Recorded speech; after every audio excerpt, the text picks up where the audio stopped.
sei der Name des Herrn für seine Gegenwart. Jina la Bwana lisifiwe kwa ajili ya uwepo wake. Mungu alishakuwa hapa. Wer ein Empfinden dafür hat, spürt es. Wale ambao walio tayari wamekwisha kuyasikia. Tuko hapa kwa jina la Bwana. Naye alitoa ahadi hii, mahali 2 au 3 wanakusanyika katika jina langu, mimi ni katikati yao. Hiyo ndiyo aliyosema, naye anatimiza ahadi zake. Tunaweza kumtumainia. Tusifu Mungu. Kuona kisi kungali kitu fulani, kwa mfano neno la Mungu. Bwana, mambo ambayo tunaweza kutumainia, mambo ambayo tunajua kwa uhakika kwamba iko hivyo hivyo na haiwezi kuwa tofauti.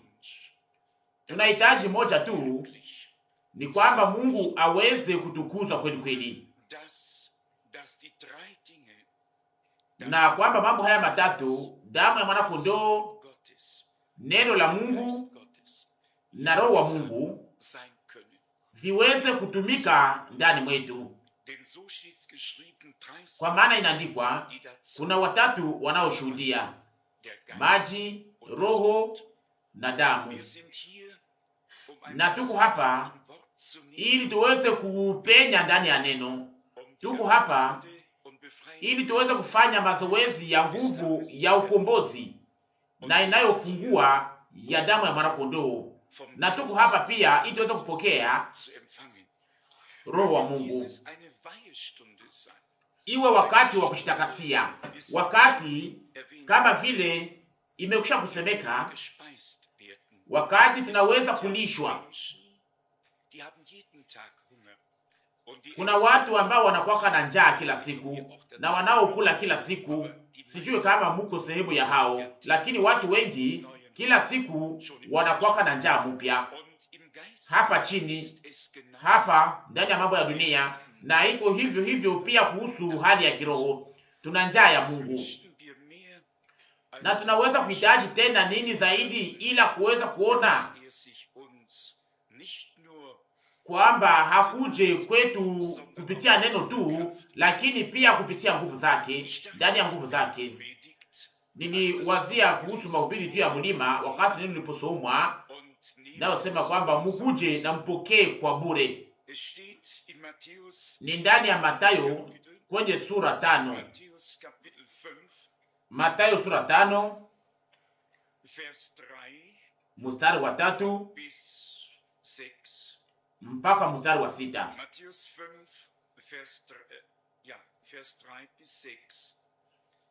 Mathayo 5 mstari wa 3 mpaka 6.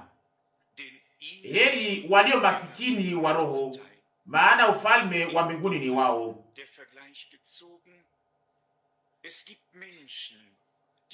Tumekwisha kufanya kulinganisha. Kuna watu ambao wanaotaka kuweza kufanya maisha yao kuwa marefu kwa namna yote, na tuliweza kusikia ikisemeka kuhusu kubadilisha moyo, kuhamisha moyo wa mtu aliye na pesa anaenda kwenye hospitali anaibadilisha, na wanataka ili waweze kuishi muda mrefu. Na pia yule mtoto wa mfalme, sivyo? Mungu hafanyake maisha yetu kuwa marefu hapa ya dunia. Mungu anatupatia uzima wa milele, na hiyo kwa neema kupitia imani ndani ya Yesu Kristo Bwana wetu. Na kama tunaweza kupokea hiyo kwa bure, ni kwa sababu bei ishakalipwa, na ilikuwa ni bei kubwa sana, bei ya juu sana, bei ya damu ya mwana kondoo. Kwa maana inaandikwa ndani ya barua ya Petro kwamba hatukukombolewa kwa vitu vinavyoharibika, kwa fedha au dhahabu, lakini kwa damu ya damani takatifu ya mwana kondoo. Nasoma tena mstari wa 3. Heri walio maskini wa roho, maana ufalme wa mbinguni ni wao. Heri wenye huzuni, maana wao watafarijiwa. Mstari wa 5, heri wenye upole, maana wao watarithi nchi. Na tazama sasa, heri wenye njaa na kiu kwa haki, maana wao watashibishwa. Tuna njaa ambayo Mungu aliyoweka ndani yetu.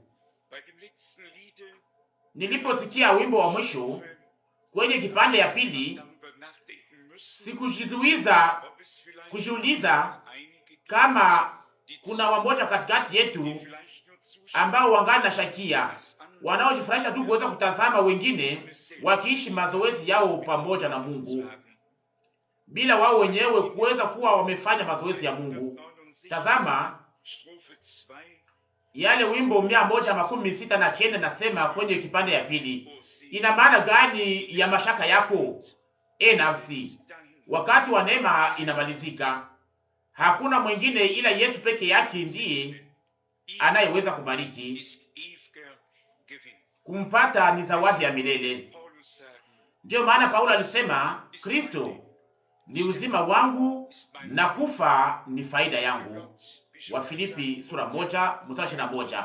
Basi acha Mungu kama vile imesha kusemeka awe pamoja nasi na atubariki, atuzungumzie, aguse mioyo yetu, atushike sote kwa ujumla mpaka kwake, ili tusiweze kusikia kwa nusu au kwa nusu ya moyo au kwa nusu ya masikio, lakini kweli kweli kwamba tuweze kuwa sehemu ya wale ambao waliotakasia maisha yao yote kwa Bwana na ambao wanaompenda. Na hivyo kama vile inavyoandikwa kwamba kwa moyo wako wote, kwa nafsi yako yote na akili zako zote upende pia neno lake, kulipokea, na tuweze kupendana sisi kwa sisi ndani ya upendo wa kiungu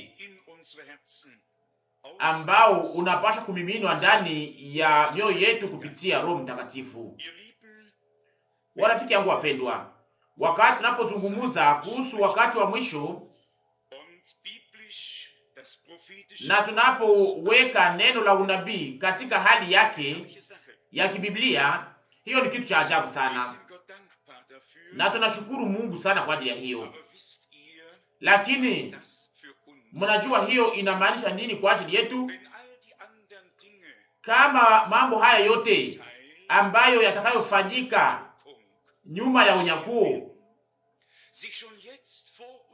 yako naonekana kwa namna iliyo wazi mbele ya macho yetu, mara ngapi sasa unyakuo unaopashwa kuwa uko karibu?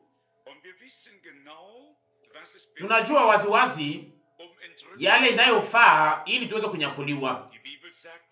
Biblia inasema bila utakaso hakuna mtu atakayeona Bwana.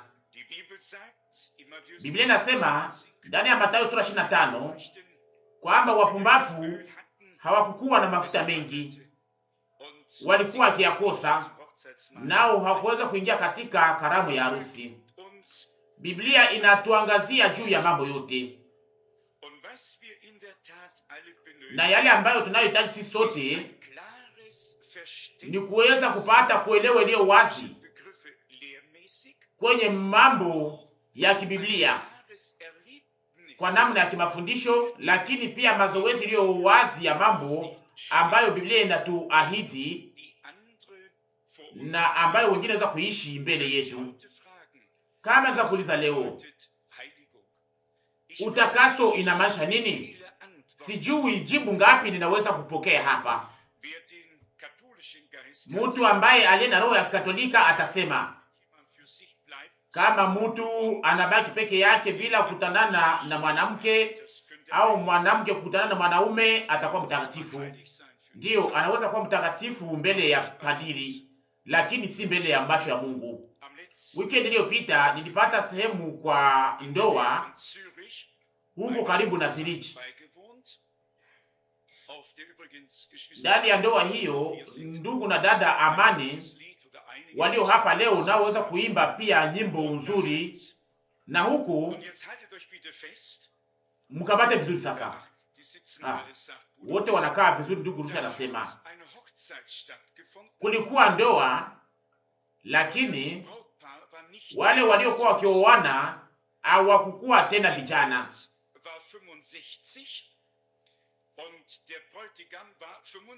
Bibi harusi alikuwa na miaka 65 na bwana harusi alikuwa na miaka 75, na ilikuwa ni ndoa nzuri sana. Wote wawili walikuwa na watoto wengi ambao waweza kualika, na walikuwa na hitaji moja tu, ni kwamba niweze kuhubiri habari njema. Walikuwa wakijua namna gani maisha iko na namna ipasha kuwa, na tazama, machozi ikamwangika kwa wale ambao waliokuwa wamesikia neno la Mungu. Yaani nataka kusema tu ni hii, ni kwamba tutende na tutembee kwa namna iliyo ya kawaida, kwa namna iliyo ya kiasi katika mambo yote mpaka Bwana aweze kuja. Usiwe mtu anayejifurahisha kwenye uwanja unaoteleza akiwaza kwamba yote imekaribia na hakuna kitu cha kufanya tena. Mtu anayetaka kuoa aoe haraka, na mtu anayetaka kufanya kitu chochote aweze kuyafanya haraka, kwa maana hapa karibu itakuwa imechelewa. Kuna mtu mmoja aliweza kuniambia, ndugu Frank, kama kweli kuja kwa Bwana imekaribia sana, nimeamua nisiweze kubaki peke yangu tena. Hiyo nayo inaukwaka. Hayo ni maamuzi iliyo wazi ambayo hatuwezi kupingana nayo na tunaweza kuyapokea. Lakini warafiki yangu wapendwa, inaomba tena zaidi kuliko haya asubuhi hii. Inaomba asubuhi hii kwamba tuweze kupata nafasi yetu mbele ya uso wa Mungu, kwamba tuweze kupokea inayompendeza, na Roho wa Mungu aweze kushuka juu yetu na kukaa juu yetu. Kama vile imekwisha kusemeka, kama tuliweza kuona na kuendelea kuona ni katika wakati gani tunaishi ndani, na kwamba unabii za kibiblia ziko zinatimilika karibu yetu, na kwamba tuna neno la unabii kama vile nuru inayong'aa sana, inayong'aa katika mahali pa giza. Tuwe macho basi, ili tusiweze kuwa tulisikia tu, lakini pia tuweze kuwa tuiishi yale ambayo Mungu aliyotuahidi. Na kama leo sisi sote tuna njaa kweli kweli na kiu ya Mungu, na hapo sasa naye atatushibisha na atatunywesha kwa mema kama vile chemchemu ya maji. Na hivyo ndivyo inavyoandikwa, nasi tutafurahi kwa mema ya nyumba yake. Zaburi 36 mstari wa 9. Agano Jipya ilianza na kitendo cha kimaajabu cha Mungu kupitia nguvu za Roho Mtakatifu. Nataka kuambia kwa namna iliyo wazi ni kwamba ni hivyo ndivyo itakavyomalizika, kupitia kuonekana kwa nguvu za Roho Mtakatifu ndani ya bibi harusi wa mwana kondoo, ambaye aliyegeuka kuwa mmoja pamoja na bwana harusi, na ambaye anayechukua neno la saa, tabia yake na mengineyo. Nataka kusoma andiko fulani za Biblia juu ya maneno haya, ili hayo yaweze kuwa imejengwa juu ya msingi ya Biblia. Luka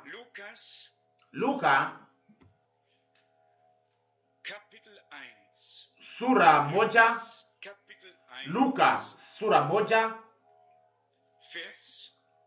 mstari wa 35. Luka sura 1 mstari wa 35. Malaika akamjibu akamwambia, Roho Mtakatifu atakuja juu yako, na nguvu zake Mungu aliye juu zitakutulia kivuli, kwani kile kitu ambacho kitazaliwa nawe kitaitwa kitakatifu, mwana wa Mungu.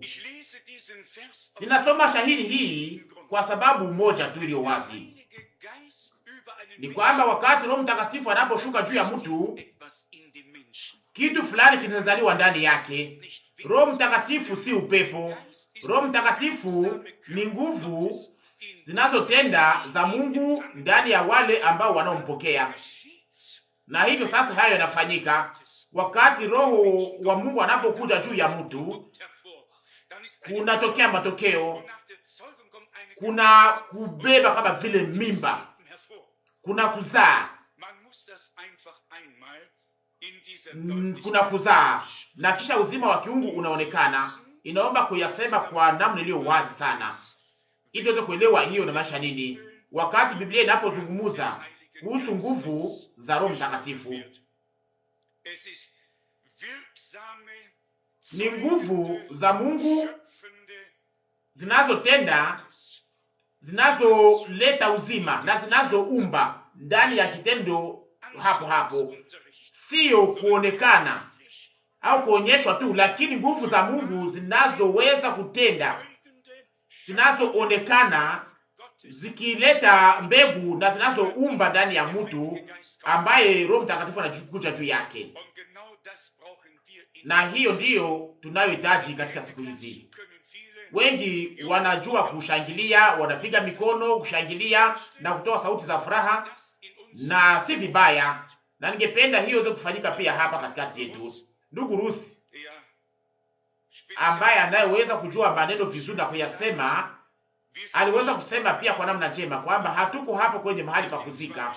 Ndiyo, ni kweli, tulikufa, tulizikwa pamoja na Kristo na tulifufuka pamoja naye kwa ajili ya uzima mpya, na tunahitaji ili uzima huo wa kiungu wa ufufuko uweze kuonekana ndani ya maisha yetu kupitia nguvu za Roho Mtakatifu, ili Kristo yeye mwenyewe ageuke kuwa uzima wetu.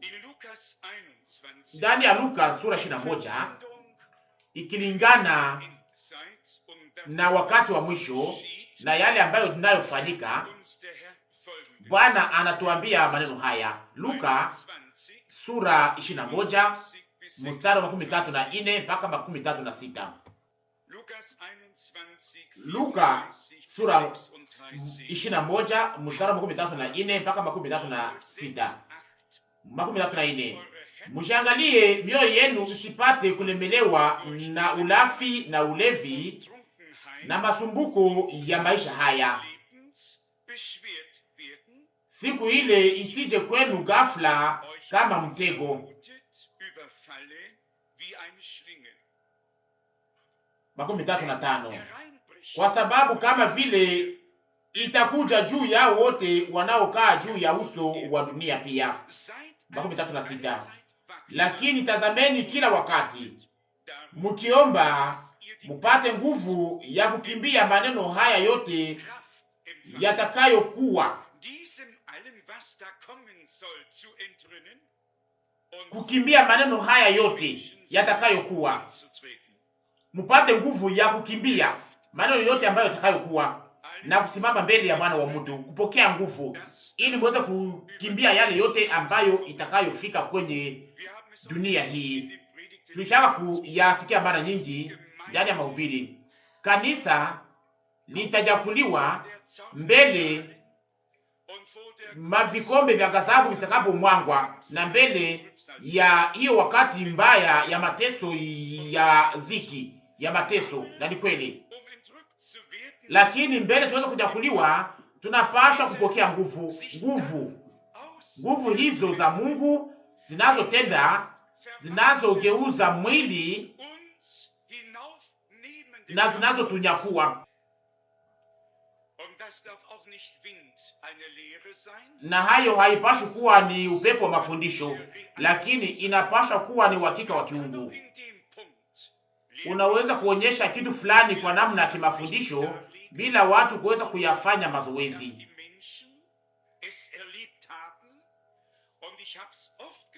Na niliweza kuyasema mara nyingi katika mahali hapa, tofauti ndani ya huduma ya mahubiri au kazi ya mhubiri, katikati ya kazi na mwito, inakuwa tofauti sana na ya lazima. Hapa haihusu kuweza kutimiza kazi ya kiroho, lakini hapa inahusu utangazaji wa habari njema inayodumu milele na milele kupitia nguvu kufuatana na mwito wa kiungu. na tunataka kama vile Paulo alivyosema katika wakati ule, tuweze kuwa macho ili watu wote waweze kufikia ukamilifu ndani ya Kristo na waweze kuhesabiliwa katikati ya wale ambao siku ya Bwana aliyotayarisha, ili waweze kupata nguvu zinazokuwa za lazima, ili baadaye waweze kunyakuliwa kutoka kwenye dunia hii, waweze kuishi kubadilishwa kwa mili yao, na waweze kuonekana hivyo mbele ya mwana wa mtu, mbele ili hukumu za Mungu ziweze kumwangika juu ya dunia hii.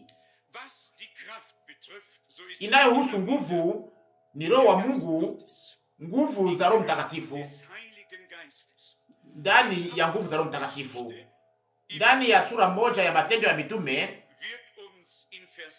mstari wa 8 inatuambia kwamba mtapokea nguvu wakati Roho Mtakatifu atakapokuja juu yenu. Mnaona ni kitu gani kinachohusika? Kulikuwa pia tetemeko, kuvuma kwa upepo kali iliyo nzuri, lakini na sio kwamba ilikuwa nzuri tu, lakini tena kulikuwa zaidi tetemeko lililotoka mbinguni, kama vile upepo unaovuma sana, ndimi za moto zilizo nzuri, lakini kulikuwa tena zaidi nguvu zinazoleta uzima za Mungu zilikuwa zimekuja ndani ya mioyo ya waamini. Walikuwa moyo moja na nafsi moja, walikuwa wakiamini Mungu, lakini wakati siku ya Pentekosti ilipofika, nguvu za juu zikashuka juu yao, juu ya wale ambao waliokuwa wamekuwa waamini kweli kweli. Warafiki yangu wapendwa, na yasema kwa nia njema, hatutaki kuweza kujifurahisha hapa kuhusu kuwazia tu neno au kuhubiriwa neno, lakini tunataka tuweze kuishi sisi wenyewe yale ambayo Mungu aliyotuahidi na yale ambayo iliyo lazima kwa ajili ya kuweza kupata sehemu kwa unyakuo.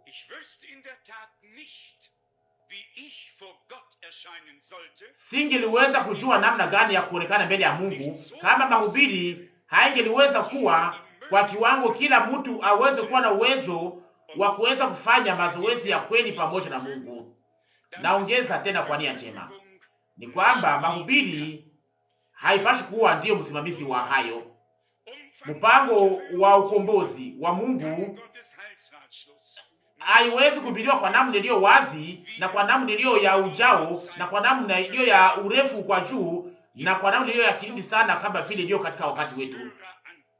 Na sasa kwetu sisi kama vile tunayosikia tuweze kuingia katika kitendo na kuweza kusema, Bwana, kama mambo yako nafuatana na kama tunaweza kuyaona pia sasa, na kusihi utusaidie sasa na ufanye ili yote yaweze kuwezekana, na kama sote pamoja tunaweza kupandisha sauti yetu mpaka kwa Mungu, naye hata jibu.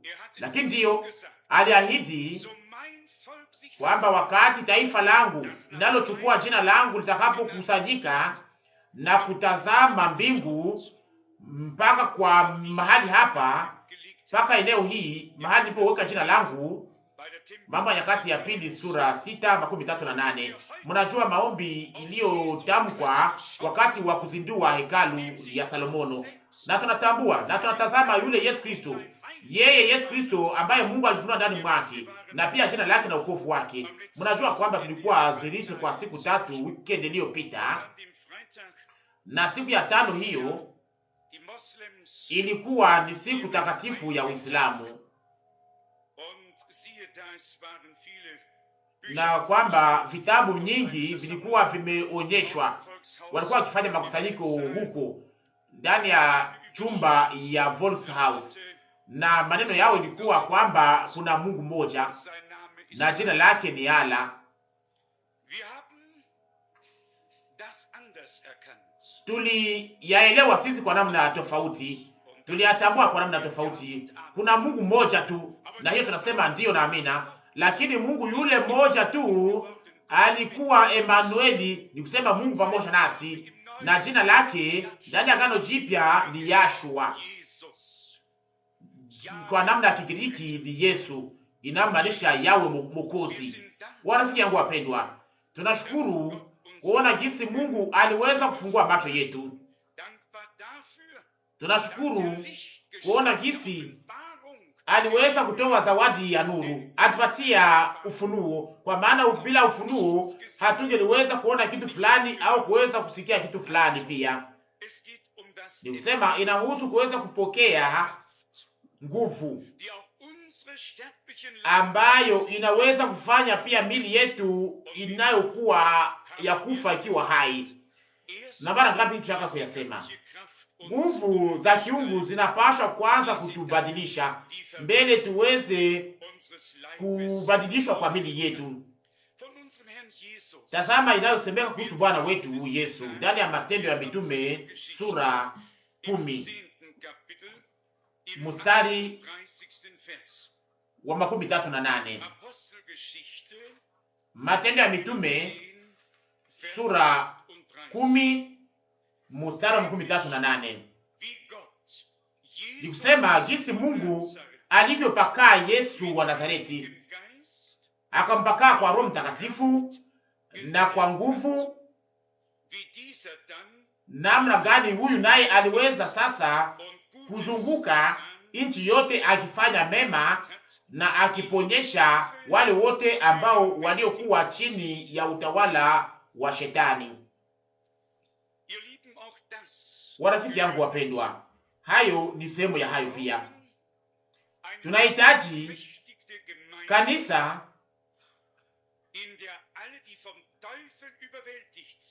linalovikwa nguvu, kanisa ambalo ndani yake wale wote ambao walio chini ya mamlaka ya Shetani waweze kufunguliwa, waweze kuwekwa huru. Sikuweza kuyazungumza kwa mara nyingi, lakini nafanyaka maoni yangu, natowaka maoni yangu, na nahuzunisha kuona kwamba pia waamini nao wanajiacha waongozwe na Shetani, wanakamatwa kwa pua na Shetani na wanaongozwa naye. Na watoto wa Mungu wangepasha kutakasia maisha yao yote kwa Mungu, na Shetani angepasha kwenda aweze kutoka na kukimbia, na mapepo yote yaweze kupoteza mamlaka yake juu ya kundi lote lilokombolewa kwa damu. Mnajua hiyo ndio ilikuwa huduma ya Bwana wetu hapa chini. Alikuwa akizunguka katika nchi, alikuwa akitenda mema, akiweka watu huru, akifungua wale wote ambao hawangeliweza kujifungua wao wenyewe au kujisaidia. Na wakati walipokuwa wakifunguliwa, walikuwa wakitumikia Bwana kwa furaha. Aliweza kufukuza pia pepo wa 7 ndani ya mwanamke, iliyo ni hesabu kubwa sana. Luka 8 mstari wa 2. Tazama sasa, akatumika pamoja na wengine ambao alikuwa ameifanyizia hiyo moja. Luka 8 mstari wa 2 mpaka 3. Wapendwa wangu, wakati ni hatari sana, na tunapaswa kujiuliza sisi sote pamoja, kama kweli Mungu alishaka kamata haki yake ndani ya maisha yetu. Sikuweza kuleta swali hii tu, inaambiwa kwangu pia na kwa wale wote ambao wanaotangaza neno, kwa wale ambao wanaoisikia, kwa wale wanaoamini. Mungu aliweza kukamata nafasi yote ndani ya maisha yetu, aliweza kutimiza yale ambayo aliyoahidi. Na kama kweli kweli tunakuwa wazi na wenye haki, na tunatambua kwamba kama haijakuwa hivyo, ndipo sasa Roho wa Mungu anakuja juu yetu, anakuja juu yetu. Kunakuja toba, huzuni, kunakuja hitaji ya kusema o Mungu, kama haijakuwa hivyo, fanya basi hayo yaweze kuwa hivyo, ili uweze kukamata haki yako ndani yetu na kupitia sisi. Mara ngapi tuliweza kuyasikia Mungu ndani ya Kristo, Kristo ndani ya kanisa. Neno Kristo inamaanisha mpakaliwa wa Roho Mtakatifu, kuvikwa kwa nguvu za Mungu. Na hiyo ndiyo tuliyosoma hapa ndani ya Matendo ya Mitume sura 10:38. Nikisema namna jinsi Mungu alivyopakaa Yesu wa Nazareti kwa Roho Mtakatifu na nguvu, namna jinsi yule naye sasa aliweza kuzunguka katika nchi akifanya mema na kiponyesha wale wote ambao waliokuwa chini ya utawala wa Shetani, kwa maana Mungu alikuwa pamoja naye. Kwa maana Mungu alikuwa pamoja naye. Na kisha mstari unaofuata unasema, mstari wa 39, na sisi tuko washuhuda wa maneno yote aliyotenda katika nchi ya Wayuda na katika Yerusalema, huko yale aliyotimiza na kutenda katika nchi ya Wayuda na katika Yerusalema. Mahali ambapo kitu fulani kinafanyika kinaonekana, mahali ambapo kinafanyika kinasilikana, unakuwa mshuhuda wake. Yesu alisema ninyi ni washuhuda wangu, lakini pia alisema hiyo kitu moja, mubaki Yerusalema mpaka mtakapokuwa mmevikwa nguvu za kutoka juu. Luka 24:29. Na vile vile kama vile agano jipya lilianza kwa nguvu zinazoonekana za Mungu, kwa nguvu za Roho Mtakatifu, ikiwa pamoja na Bwana wetu yeye mwenyewe au pamoja na kanisa siku ya Pentekosti. Siyo mahubiri makubwa ambayo iliyokuja kwanza, lakini kwanza kulikuja kumimina kwa Roho Mtakatifu,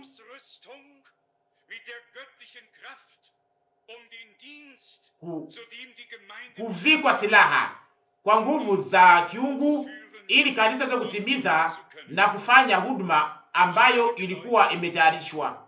Hiyo ndio inahusika. Na wauliza, tunahitaji katika wakati huu kuvikwa kwa nguvu maradufu ya Roho Mtakatifu? Kuliwahi kuwa kwenye dunia hii kutokuamini katika wakati wa kukataa Mungu, wasioamini Mungu kama hii wakati, ikiwa wazi haki na watu wengine kama vile katika wakati huu. Tunaweza kuyakubali kwa imani na kuweza kuheshimisha Mungu kwa imani, na tukijua kwamba ataweza kutikisa tena mbingu na dunia ingine mara moja. Aweze kutikisa mbingu na dunia, na atamimina roho wake kwa nguvu. Na wasomea neno la nabii Zekaria, nalo yazungumuza, inalinganisha na kitendo cha Roho Mtakatifu na kuwekwa kwa jiwe la kufunika chini ya shangwe ukovu kwake. Zekaria sura 4. Moja ya picha iliyo nzuri sana Agano la Kale inayohusu kanisa la Agano Jipya. Zekaria sura 4 mstari wa 2 na kisha kwanza kwa mstari wa 5. Zekaria sura 4 mstari wa 2. Akaniambia, unaona nini? Nikasema, natazama kinara cha dhahabu tu na bakuli lake juu yake na taa zake 7 juu yake na midakali 7 kwa taa moja moja zilizo juu yake. Tuna hapa mbele ya macho wakati wa Agano Jipya chupa ya mafuta, kinara cha taa kilichokuwa na mataa 7, iliyokuwa na midakali au mililita 7 iliyokuwa ikishuka katika hiyo chupa ya mafuta ya dhahabu. Hiyo inamaanisha kwamba katika wakati huu wa Agano Jipya, hizo barua 7 au wajumbe 7 na ujumbe 7, ijalishi yoyote, lakini Roho Mtakatifu iko na tena kwa namna mpya hapa duniani. Na sasa tunaishi ndani ya kizazi cha mwisho wa kanisa. Ni wazi sana na haki 100%, lakini hapo pia kuna kuingizwa ndani mafuta ya Roho kama vile inavyoonyeshwa na kuonyeshwa kwetu hapa ndani ya picha hii. Na kisha kwanza kwa mstari wa 5 tunasoma Zekaria sura 4 kuanza kwa mstari wa 5. Halafu malaika aliyesemezana nami akajibu akaniambia, hujui hii ni nini? nikasema sijui Bwana wangu. Mstari wa 6, halafu akajibu akaniambia akisema, hili ni neno la Bwana kwa Zorobabeli likisema, si kwa uwezo wala si kwa nguvu, lakini kwa roho yangu, Bwana wa majeshi anasema. Mstari wa 7, nani wewe, e mlima mkubwa? Mbele ya Zorobabeli utakuwa nchi sawa. Tazama mwendeleo kwenye mstari wa 7, naye ataleta nje jiwe la juu kwa kulalamika, jiwe la juu kwa kulalamika, neema neema kwake, au wokovu wokovu kwake. Hapa inasemeka kuhusu kumalizia na sio kuanza. Kristo kwa mara moja ni jiwe la pembeni na jiwe la kufunika. Yeye ni Alfa na Omega, yeye ni wa kwanza na wa mwisho. Lakini hapa ndani ya neno hili la unabii inasemeka kuhusu jiwe la kufunika. Mnajua kwamba ni jiwe la mwisho juu ya nyumba. Jiwe la kwanza inakuwaka wakati majengo inapoanza, na ya mwisho wakati majengo inapomalizika. Na hivyo kwa mwisho wa wakati wa neema, kitu fulani kilicho cha kipekee sana kitaweza kufanyika ndani ya kanisa la Mungu aliye hai kupitia nguvu za Roho Mtakatifu. Na kama vile katika wakati ule wajengaji walikataa jiwe la pembeni, na vile vile watakataa pia tena jiwe la kufunika. Lakini kama vile tulivyosoma jana jioni, kuna baki ya kiungu, uchaguzi ambao unaojipanga kwa upande wa Mungu, ambao unaoweza kuamini kwa moyo wao wote, na ambao watakaoweza kuishi yale ambayo tuliweza kuahidiwa ndani ya neno la Mungu. Tunaimbaka ndani ya pambio ya nyimbo kwamba Roho wa Mungu anatenda tena upya, na hatujifurahishe tu kuweza kuiamini. Naamini kwamba naweza kusema kwamba ni Roho wa Mungu ndiye aliyeanza kutenda, ni kwamba ni Roho Mtakatifu na ni Roho wa Mungu ndiye ambaye aliyechukua neno na aliyetufunulia neno hilo. Roho wa Mungu aliyetuingiza ndani ya kweli na naendelea kutufunulia kweli hiyo.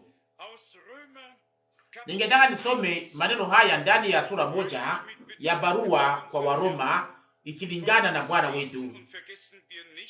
Na tusisahau, yeye ni mwana wa Mungu, sisi ni wavulana na wasichana wa Mungu. Sisi tuko na hiyo mpasha kutangazwa bila kuchoka. Tulizaliwa na hiyo mbegu moja ya neno na yule Roho mmoja, kwa maana ilisemeka katika wakati ule, wewe ni mwana wangu, leo nimekuzaa. Zaburi 2 mstari wa 7. Sasa kama tulizaliwa na tumezaliwa na Mungu, na ni kupitia huo Roho mmoja, Roho yule Roho Mtakatifu, na kuna Baba mmoja aliye mbinguni. Na Yesu alisema, ninapanda kwa Baba yangu na kwa Baba yenu, kwa Mungu wangu na Mungu wenu.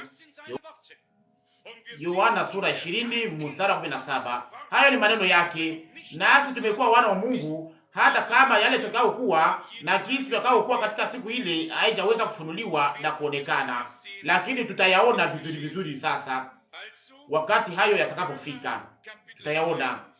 Na hivyo ndani ya Waroma sura 1 kwenye mstari wa 4 inasemeka kuhusu Bwana wetu na kuonyeshwa kuwa mwana wa Mungu kwa uwezo, kwa namna ya Roho ya utakatifu, kwa ufufuko katika wafu. Yesu Kristo Bwana wetu. Mstari wa 5, katika yeye tulipokea neema na utume kwa kutii kwa imani katika mataifa yote kwa sababu ya jina lake, au kwa utukufu wa jina lake. Mstari wa 6, katika hawa ninyi vile vile mmekuwa waitwa wa Yesu Kristo. Neno hili linatuambia sisi leo, nasi pia tuko sehemu yao. Tunaishi katika wakati wa kanisa. Kwa sababu tunazungumzia maneno haya, kuna swali inayolingana na yale ambayo ndugu Branham aliyosema, na tutaweza kuwa na maswali fulani tena za kujibu. Tunawaomba tu muweze kuziuliza kwa namna iliyo ya ukimya. Tungali na makusanyiko tena fulani. Katika hali yote yanapaswa kuwekwa tena katika hali yake ya Biblia. Watu wa ujuzi waliweza kupata andiko ambayo ndugu Branham alisema, Ufunuo sura 10, kwamba inatimilika kwa wakati ambamo malaika wa 7 wa kanisa iko hapa duniani. Na hapo wanaamua kwamba Bwana alishuka yeye kama vile malaika wa agano na akaweka mguu wake juu ya bahari na juu ya udongo, na wanasahau kwamba tungali tunaishi leo ndani ya hiyo wakati moja, nikusema ndani ya kizazi kimoja cha kanisa la Laodikia, lakini hawana hata upambanuzi hata moja.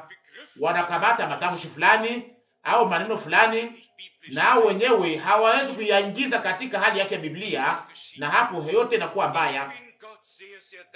Ninashukuru sana Mungu kuona jinsi aliweza kutupatia neema ya kuweza kuwa hatutafute mwongozo wetu binafsi au kuweza kuleta matafsiri yetu wenyewe, lakini kuweza kuishi mwongozo wa kiungu ambao tunatembea ndani tangu mwanzo, bila kuweza kuleta kitu chochote au kuweza kuyatamka kwa namna iliyo tofauti.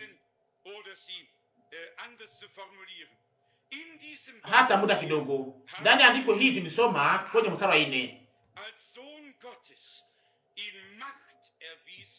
na kuonyeshwa kuwa mwana wa Mungu kwa uwezo, kwa namna ya Roho ya utakatifu, kwa ufufuko katika wafu.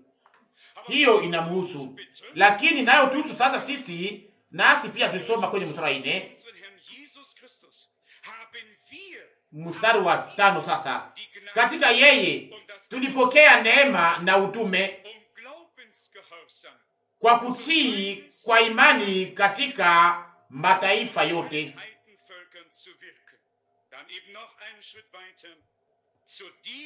Kwa kutii kwa imani katika mataifa yote. Na kisha ndani mbali kidogo kwenye mstari wa 6.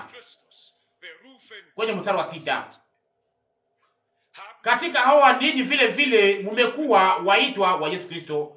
Tunaweza kubali hiyo kweli kweli katika imani. Tunaweza kutambua neema ambayo Mungu aliyotupatia, neema ya kuweza kuwa sehemu katika wakati huu, sehemu ya wale ambao wasioweza kujifurahisha kuweza kuamini tu, lakini wanaoweza kuamini kama vile maandiko yanavyosema ndani ya Waroma kwenye sura 15. Waroma sura 15 tunasoma mstari wa 19. Waroma 15 mstari wa 19. Kwa nguvu za alama na maajabu, kwa nguvu za Roho Mtakatifu, hata kutoka Yerusalema na kando kando yake hata Iliriko, nimekwisha kuhubiri habari njema ya Kristo. Mpaka Iliriko.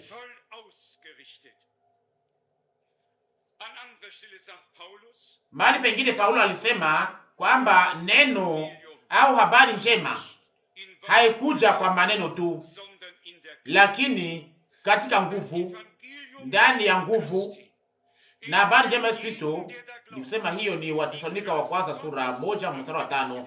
Na habari njema Yesu Kristo ni nguvu za Mungu kwa kila mtu anayeamini. Shaka kusoma hiyo inaandikwa hivyo ndani ya maandiko matakatifu. Ni nguvu za Mungu. Ninayasoma ndani ya Waroma sura 1 mstari wa 16. Tunajua sisi sote vizuri. Waroma sura 1 mstari wa 16. Kwa maana sioni haya kwa habari njema ya Kristo, kwa sababu ni uwezo wa Mungu hata wokovu kwa kila mtu anayeamini, kwa Myuda kwanza na kwa Myunani vile vile, na kwa kila mtu anayetaka kuamini. Inahusu nini? Inahusu kwamba Mungu ana kanisa, kanisa alilo nalo katika mikono yake, kanisa ambalo anaweza tena kutenda hapa duniani. Na hapo sasa tunapaswa kusonga mbele pamoja, ndani ya mwongozo mmoja, ndani ya roho moja, chini ya mafunzo moja, chini ya mafundisho moja, na tuweza kukubali kwa imani yale ambayo Mungu aliyoahidi. Ningetaka kuendelea na kusoma ya Wakorinto wa kwanza sura 2, ndani ya Wakorinto wa kwanza sura 2 mstari wa 5. Wakorinto wa kwanza sura 2 mstari wa 5. Imani yenu isiwe katika akili ya watu, lakini katika nguvu za Mungu, au ijengwe kulingana na tafsiri nyingine, ijengwe juu ya nguvu za Mungu. Maneno ya watu na akili ya watu haina hata thamani moja mbele ya Mungu. Na Paulo aliandika, mulipokea neno tulilo wahubiri, ambalo liko neno la Mungu kweli kweli, ni kusema neno la Mungu. Wathesalonike wa kwanza sura 2 mstari 13. Na neno hilo la Mungu linashuhudiwa kupitia nguvu za Mungu ndani ya wale ambao wanaolipokea ndani ya imani. Na ndio maana andikwa kwenye mstari wa 5, imani yenu isijengwe juu ya akili ya watu, lakini juu ya nguvu za Mungu. Kama vile tunavyosikia kila wakati ndani ya uchunguzi huu wa neno, inasemeka sana kuhusu nguvu za Mungu. Haihusu yale ambayo wewe au mimi tunaweza kufanya au ambayo hatuwezi kufanya, lakini inaomba nguvu za Mungu zinazotenda za Roho Mtakatifu ndani ya viungo vya mwili wa Yesu Kristo Bwana wetu. Na imeandikwa ndani ya Wakorinto wa kwanza sura 12 mstari 12 na 13 kwamba sisi sote tulibatizwa ndani ya mwili mmoja kupitia roho mmoja. Ndani ya Agano la Kale wafalme na makuhani walikuwa wakipakaliwa, na nyuma ya kupakaliwa mafuta au wakati wa kupakaliwa hiyo mafuta, Roho Mtakatifu alikuwa akishuka juu yao. Tuna mifano ya kipekee sana ndani ya Agano la Kale, sana sana kuhusu Daudi, na acha niweze kuwasomea hiyo, kwa maana hii maneno ya Agano la Kale yalirudia tena katika Agano Jipya. Ndani ya Samueli wa kwanza kwenye sura 16 tunasoma mstari wa kwanza na mstari wa 13. Samueli wa kwanza sura 16 mstari wa kwanza na 13. Mstari wa kwanza: Bwana akamwambia Samueli, hata wakati gani utaomboleza kwa sababu ya Saulo? Ikiwa nimemkataa asiwe mfalme juu ya Israeli? Jaza pembe yako mafuta, uende, nami nitakutuma kwa Yese mtu wa Bethlehemu, maana nimejipatia mfalme katikati ya wana wake. Na tazama maelezo ya yale yaliyofanyika. Wote walikuwa pale, ila yule ambaye Mungu ambaye alikuwa akitaka, yeye alikuwa katikati ya kundi ya kondoo. Hakukuwa kwa nafasi ya kwanza, wengine wote walikuwa pale, lakini yule ambaye alikuwa akihesabika alikuwa haiko pale. Kwa hiyo mstari wa 13 tunasoma mstari wa 13, mstari wa 13: Alafu Samueli akachukua pembe ya mafuta akampaka kati ya ndugu zake, na roho ya Bwana alikuja na uwezo juu ya Daudi tangu siku ile. Hivi Samueli akaondoka akakwenda kwa Rama. Roho wa Bwana alikuja juu yake. Mnajua kwamba ndani ya Agano la Kale Sauli na Daudi wanatupatia maelezo mazuri ya moja ambaye maisha yake haikuweza kubadilishwa na kufanya upya, ambaye ndani mwake mlikuwa chuki na mabaya yote, ijapokuwa alikuwa amepakaliwa, na mwingine ambaye moyo wake ulikuwa umebadilishwa. Mnajua ni kwa kiwango gani Sauli alitaka aweze kuua Daudi, namna gisi alikuwa akimuwinda na kumchukia, alikuwa akimuwinda namna alitaka kumupiga mkuki, ataka mtoboa na mkuki wake. Na msikie yale ambayo Daudi, ambaye roho wa Mungu alikuja juu yake, alisema baadaye. Samueli wa pili sura 9 mstari wa kwanza na wa pili. Samueli wa kwanza sura 9 mstari wa kwanza na wa pili. Daudi akasema, mmoja anabaki wa nyumba ya Saulo, nimtendee mema kwa ajili ya Yonatani?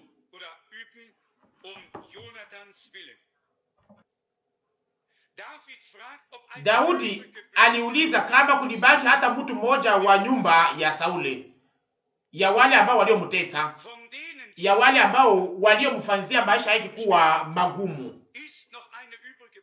Kuna baki tena mmoja, nataka nimutendee mema.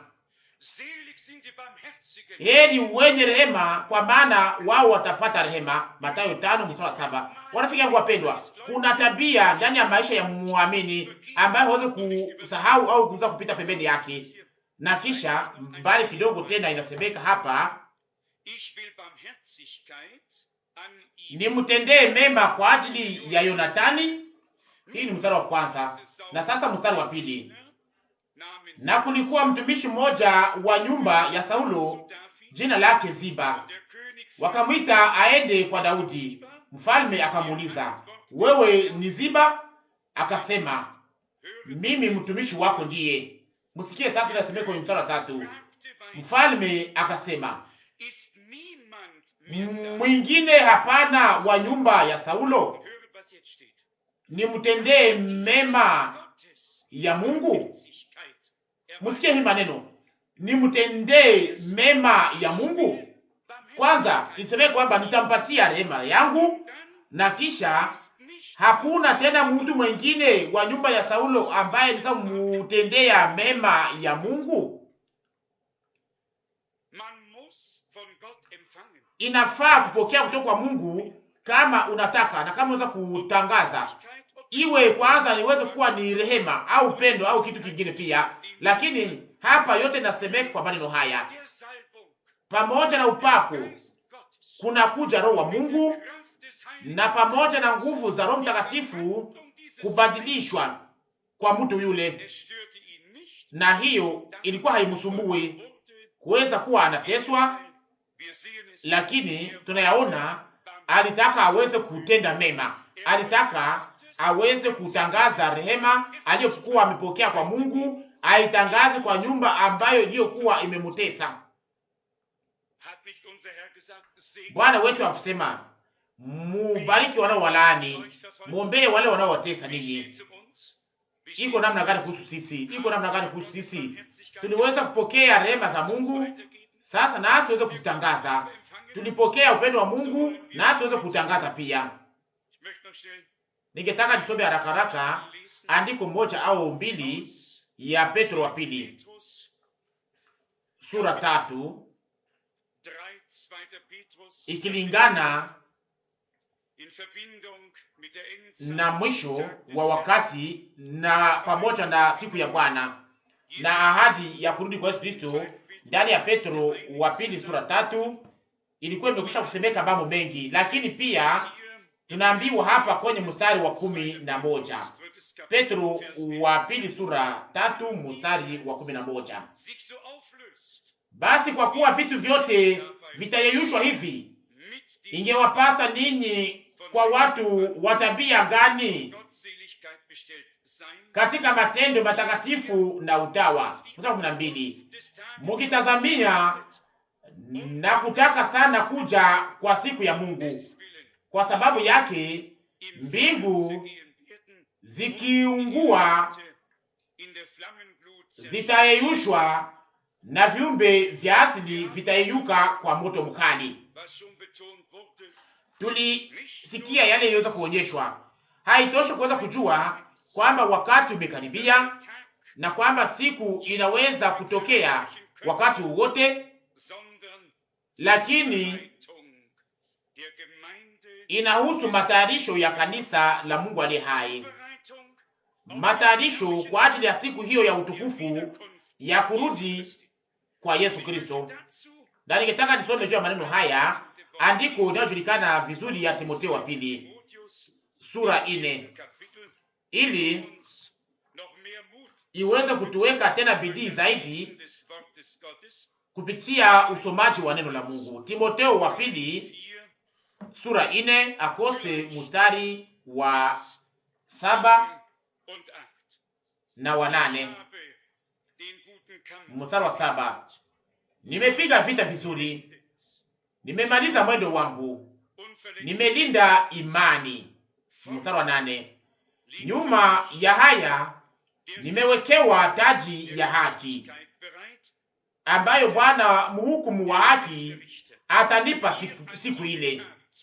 Atanipa siku ile. Musikie sasa maneno haya. Mstari wa 8, sehemu ya pili: wala si mimi tu, lakini watu wote pia wamependa au waliopenda kuonekana kwake.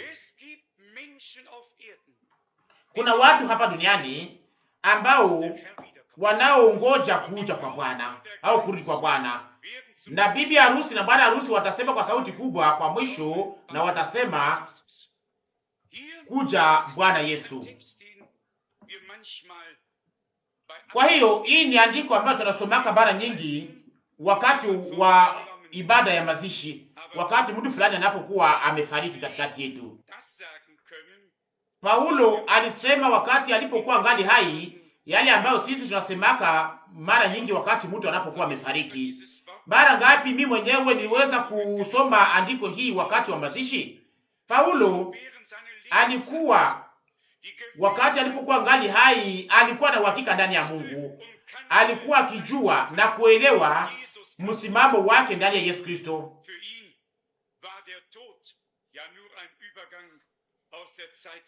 Ndani ya Yesu Kristo Bwana wetu, kwake kifo ilikuwa ni njia ya kutoka katika wakati akija katika umilele. Alisema katika wakati alipokuwa ngali hai, nilipiga vita vizuri, nimemaliza mwendo wangu. Nasi pia tupigane kwa ajili ya imani ambayo iliyopewa kwa watakatifu mara moja tu. Watu wawaze kuhusu sisi ambayo wanayotaka, waseme na waandike wanayotaka, waweze kuwa huru, waweze kuwa huru kuyafanya.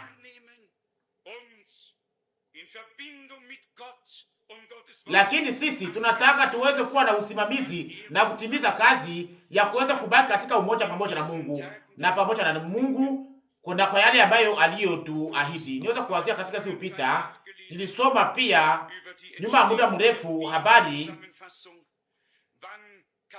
ya kuambatanishwa Biblia, wakati masura zilipogawanyika, wakati walipoweka mashahiri na mengineyo na tafsiri ngapi na katika lugha ngapi, na kisha nikashambia yale ambayo Daudi aliyofanya mabaya, mamilioni ya watu waliweza kuisikia ndani ya dunia, na wewe unaweza kusoma yote. Nikajiambia katika wakati ule, maskini Daudi, ni hatari sana gisi hayo yote za kuandikwa juu yako. Nasi tunajisikia mara nyingi kuwa hali mbaya katika mwili wetu wakati tunapowaza kwamba watu waliona na kusikia kitu fulani kutoka kwetu. Lakini Biblia ni ya kweli, kwa kiwango inaleta upande ulio na nuru na upande ulio na giza, lakini hatuna kitu cha kuogopa. Yote iliandikwa, na hata mara nyingi wanasema au kuweza kuandika kitu fulani kuhusu sisi,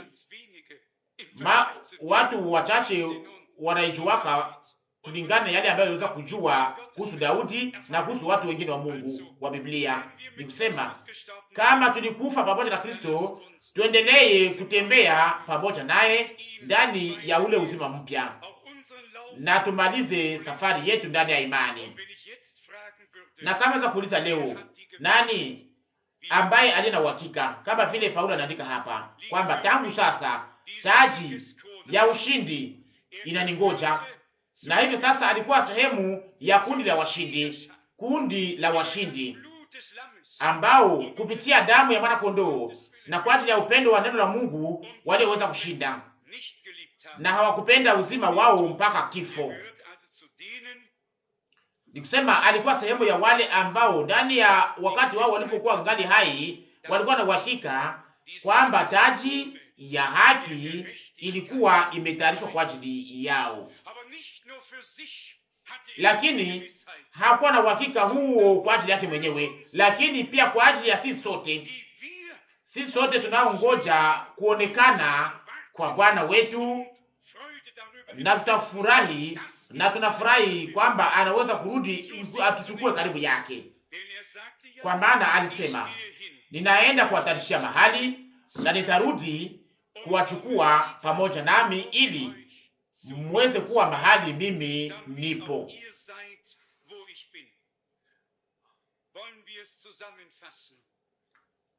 Tumalizie. Mungu anatenda kupitia neno lake na kupitia Roho wake, anatenda kwa namna ya kimaajabu ndani ya wale ambao wanaoamini neno lake, na sana sana wanaoamini ahadi zilizo ndani ya neno. Tuliyasema mara nyingi, Roho wa Mungu alikuja juu ya Maria kwa sababu ya ahadi ya neno. Kulikuwa uzima wa kiungu ndani mwake. Neno lilikuwa ndani mwake kama vile mbegu, kama vile ahadi, na Roho akakuja juu ya mbegu hiyo, na sio upepo kama vile tulisema hapa sasa hivi, lakini Roho kama vile nguvu za Mungu zilikuja juu ya neno la ahadi ili zimupatie uzima. Hiyo kitu moja tena kilifanyika mara nyingi na mara nyingi, na tena kinarudia tena mara nyingi katika siku zetu. Kuna bibi harusi ambaye aliyewekwa pembeni ya madhehebu, anayejiweka kwa upande wa Kristo ili apokee neno la ahadi lilofunuliwa na kuweza kufanya mazoezi ya nguvu zinazoleta uzima na zinazoumba za Mungu zinazokuja juu yetu, ili siweze kutenda ndani mwetu ule uzima mpya wa kiungu. Tunahitaji hiyo kweli kweli. Ni kwamba kweli nguvu za Mungu ziweze kuja kwetu kweli kweli, na wakati gani zitakapokuja, ndipo sasa uzima mpya itaonekana, kwa maana ni Roho ndiye anayeumba uzima, na neno la Mungu ni Roho na uzima. Tusifu basi Mungu katika imani na tuseme, Bwana, vile vile kama ulivyotuzungumzia na ulivyotupatia neno la ahadi ya kiungu lililotayarishwa kwa ajili ya siku hizi, na kwamba nasi tulipokea ndani ya imani, basi kuja juu yetu sasa pamoja na nguvu za Roho Mtakatifu. Umba ndani mwetu uzima wa kiungu. Tunaweza kuomba kwa namna hiyo pia, tunaweza kuamini pia kwa namna hii, na kuweza kukamata Mungu wa neno lake, kumkamata kwa neno. Na hivyo ndivyo ilianza pamoja na Agano Jipya, na hivyo ndivyo itakavyomalizika pamoja na kanisa la Agano Jipya. Nguvu za Roho Mtakatifu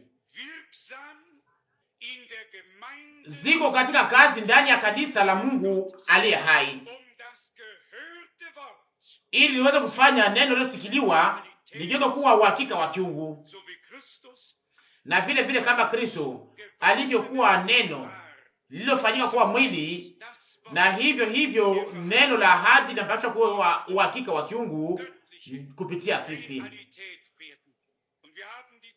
na tuna uhakika huu au ujasiri huu ni kwamba si kwa nguvu wala kwa uwezo, lakini kwa Roho wangu, Bwana anasema, ndiyo hayo yatafanyika. Lakini tunapashwa kujifungua kwa kitendo cha Roho Mtakatifu. Hiyo nayo tuliweza kuyaambiwa ndani ya neno la kuanzishwa kwamba tunapashwa kufungua kinywa chetu tukisifu, ili Mungu aweze kweli kweli kuijaza. Ila chombo kilicho wazi ndicho kinaweza kujazwa. Acha tuweze kupata neema mbele ya Mungu, tuweze kujifungua na kila mtu aweze kusahau mwingine, ili aweze kutafuta sasa ushirika pamoja na Mungu, mpaka aweze kurudisha tena uhusiano pamoja naye, na kisha amsifu na kumtukuza, na Roho wa Mungu aweze kumwangika juu yetu, na aweze kuumba uzima mpya wa kiungu ndani ya kila mmoja wetu, kwa utukufu na kwa heshima ya jina la Bwana. Tunaweza kuamini sisi sote kulingana na Biblia. Tunaweza sote kuamini kwamba Mungu ataongoza kwa namna njema kazi aliyoanza. Tuwe sehemu ya wale ambao walio na uhakika wa imani, kwa sababu Mungu aliyatupatia. Tulisikia pia jana jioni maneno inayoitwa kutokuamini na kutotii. Tunataka tuamini kama vile andiko linavyosema, na hapo sasa mito ya maji ya uzima itamwangika ndani ya tumbo yetu. Yesu Kristo yule yule jana, leo na ni yule yule milele na milele.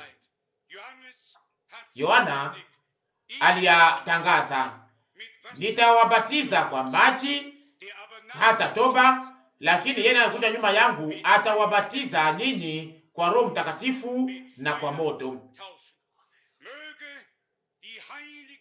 Acha upako takatifu, moto mtakatifu wa Mungu, Roho wa Mungu, nguvu za Mungu zishuke juu yetu, na ziweze kutupatia tena uzima, ziweze kutupatia uzima, na ziweze kutimiza ndani mwetu yale yote tunahitaji kwa ajili ya kutumikia Bwana wakati wote tunapoweza kuwa hapa, na ambayo tutakaoweza kuwa na hitaji wakati mwili yetu nao kufa itakapogeuzwa katika mwili wa kutokufa. Acha nguvu hizo za ufufuko za Yesu Kristo kulingana na neno la mtume, ninataka nimjue na nijue nguvu za ufufuko wake. Wa Filipi 3:10. Hizo nguvu ziwe uhakika wa kiungu ndani mwetu, na ziweze kuwa mazoezi yetu binafsi ya Mungu kwa neema. Amina. Tusimame na tusifu Bwana, tugunje vichwa na tuombe sote pamoja. Bwana Mungu mweza yote, wamoja wamesonga mbele, si kwa ajili ya kukutanana na mtu, lakini ili waweze kuishi mazoezi pamoja na wewe. O Bwana, unajua mahitaji tofauti, maombi na mahitaji tunayakupatia yote. Bwana mwaminifu, wewe ni yule yule tena leo, unaokoa, unaweka huru, unaponya, unabatiza kwa Roho Mtakatifu na kwa moto. Uko hapa ili uweze kushuhudia neno lako kwa wale ambao wanaoliamini. Bwana mpendwa, tungepaswa sote kuja kwako, tunyanyue mikono yetu na mioyo yetu kwako. O Mungu, hatujawahi kuwa na hitaji yako kama vile wakati huu. Bwana, tunakuhitaji sasa, tunahitaji wewe, tunakuhitaji Bwana. Uwe wa rehema kwa ajili yetu, samehe makosa yetu yote, dhambi zetu zote, kutotii kwetu kote, kutokuamini kwetu kote, kuvunja sheria yako yote, tuoshe katika damu ya damani ya mwana kondoo. Tusafishe o Bwana, ili tuweze kuwa weupe kama vile theluji, kama vile hatujawahi kufanya dhambi. Tunakushukuru kwa ajili ya nguvu za damu ambayo ndani yake munakuwa wokovu wetu na msamaha wetu. Tunakushukuru kwa ajili ya wokovu ndani ya Yesu Kristo Bwana wetu. Tunakushukuru kwa ajili ya neno lako lilofunuliwa. Tunakushukuru kwa ajili ya nguvu za Roho Mtakatifu ambazo zinatusuka katika wakati huu sasa kwa ajili ya kuweza kuumba uzima mpya na inaozalisha neno lililosikilika. Tunakusifu, tunakuabudu na tunasifu jina lako la ajabu. Bwana mpendwa, ninakuomba tena ngine mara moja, upatie wale wote ambao waliokuja mbele yale yote ambayo walioomba, uiwapatie o Mungu. Shuhudia ndani mwao neno lako kama vile kweli, ili waweze kutoka hapa wakiwa na furaha na wakiwa huru, wakikombolewa, wakibarikiwa, wakipona, wakikusifu na wakikutukuza. Haleluya! Bwana Mungu wetu, tunakusifu sote pamoja, tunakupatia utukufu wote katika jina takatifu la Yesu. Amina.